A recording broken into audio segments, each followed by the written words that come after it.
नमस्कार भक्तजन। भगवान की शरण में रहने वाले बिरले भक्तों के पाप श्री भगवान के नामोच्चारण से ऐसे नष्ट हो जाते हैं जैसे सूर्य उदय होने पर कोहरा नष्ट हो जाता है।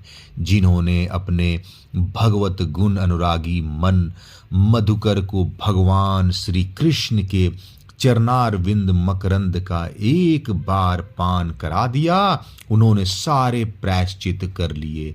वे स्वप्न में भी यमराज और उनके पाशधारी दूतों को नहीं देखते।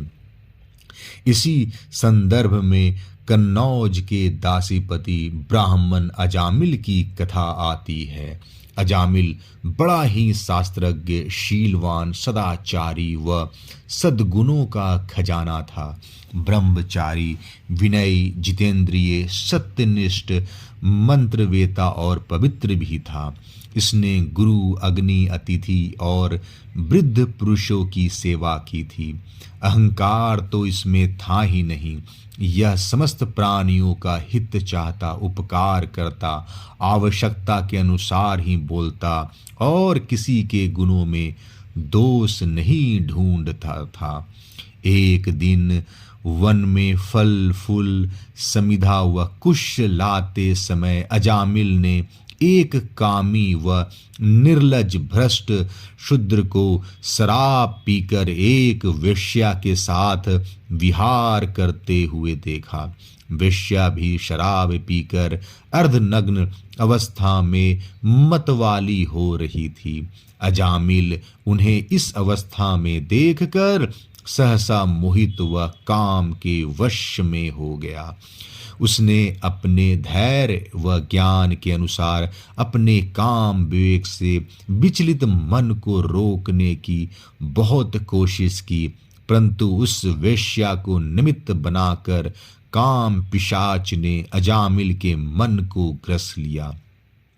वह मन ही मन उस वेश्या का चिंतन करने लगा और अपने धर्म से विमुख हो गया।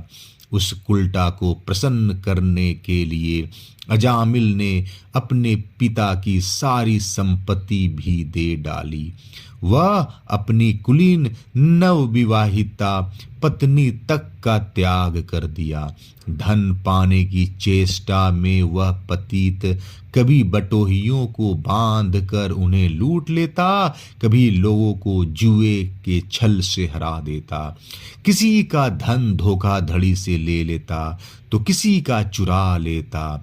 इस प्रकार उसकी आयु का एक बहुत बड़ा भाग 88 वर्ष बीत गए और वह वेश्या के 10 पुत्रों का लालन पालन करता रहा। अजामिल के सबसे छोटे पुत्र का नाम था नारायण। वृद्ध अजामिल ने पुत्र मोह में अपना संपूर्ण हृदय अपने बच्चे नारायण को सौंप दिया था। उसकी तोतली बोली सुनकर अजामिल फूला न समाता, उसे अपने साथ ही खिलाता पिलाता, वह उसी के मोह पाश में बंधा रहता। वह मूल इस बात को जान ही ना पाया कि काल उसके सर पर आ पहुंचा है। अजामिल की मृत्यु का समय आ पहुंचा। उसने देखा कि उसे ले जाने के लिए अत्यंत भयावने 3 यमदूत आए हैं, जिनके हाथों में फांसी की रस्सी है, मुंह टेढ़े मेढ़े हैं और शरीर के रोए खड़े हुए हैं। उस समय बालक नारायण वहां से कुछ दूर पर खेल रहा था। यमदूतों की भयावह छवि से व्याकुल अजामिल ने बहुत ऊंचे स्वर से पुकारा, नारायण नारायण। भगवान के पार्षदों ने देखा कि यह मरते समय हमारे स्वामी भगवान नारायण का नाम ले रहा है, अतः वे झटपट वहां आ पहुंचे। उस समय यमदूत अजामिल के शरीर में से उसके सूक्ष्म शरीर को खींच रहे थे। चारों विष्णु दूतों ने उन्हें बलपूर्वक रोका।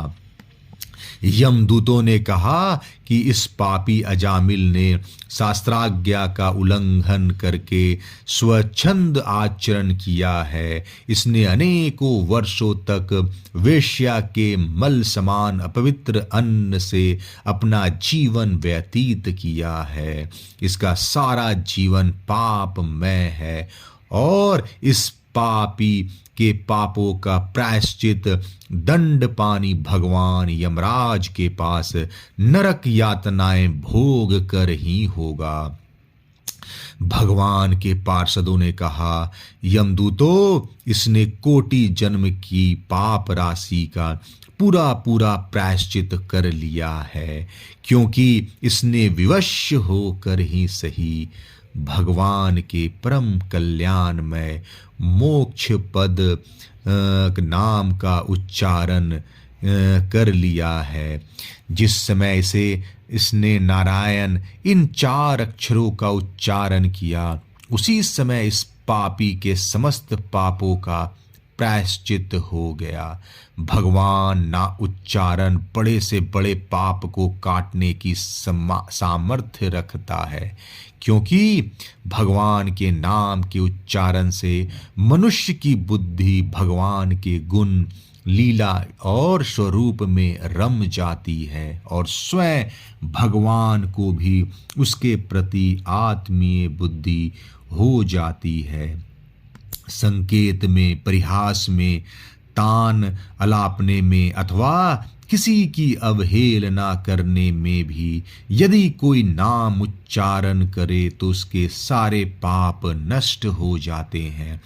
जो मनुष्य गिरते समय, पैर फिसलते समय, अंग भंग होते समय, सांप के डसते समय, आग में जलते समय व चोट लगते समय भी विवशता से हरि हरि कहकर भगवान के नाम का उच्चारण कर लेता है, वह यम यातना का पात्र नहीं रह जाता।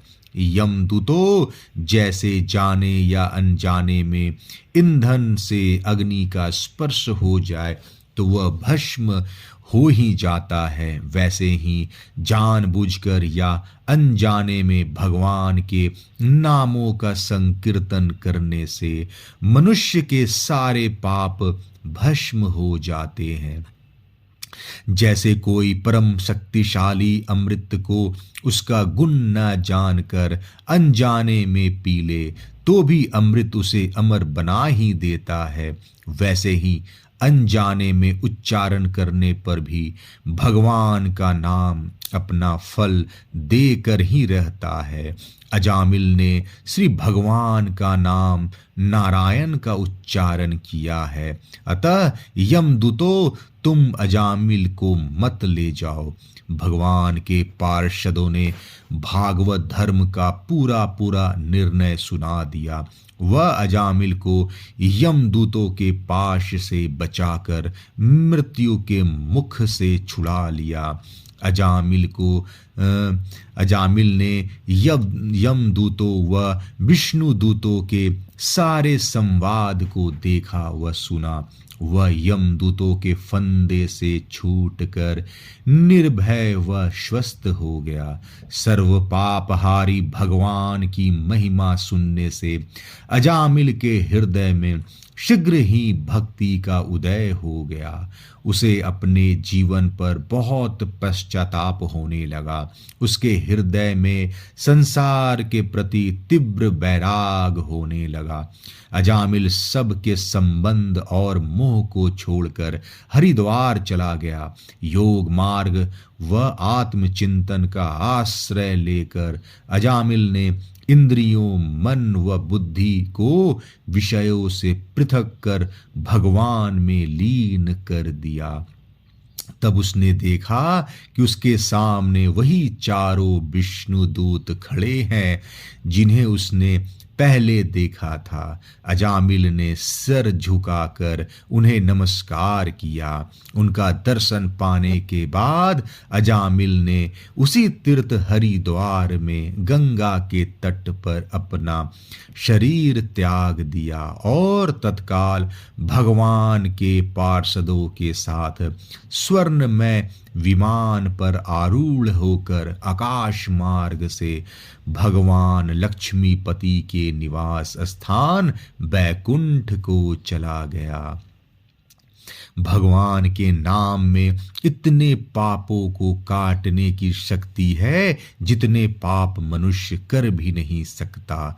जो मनुष्य मोहग्रस्त होकर घर गृहस्थी का ही बोझा ढोते रहते हैं, वह भगवान नाम के दिव्य रस से विमुख है। वे ही बार बार नरक यातनाओं व जन्म मरण के चक्र में फंसने के लिए धर्माधिकारी यमराज के सम्मुख लाए जाते हैं।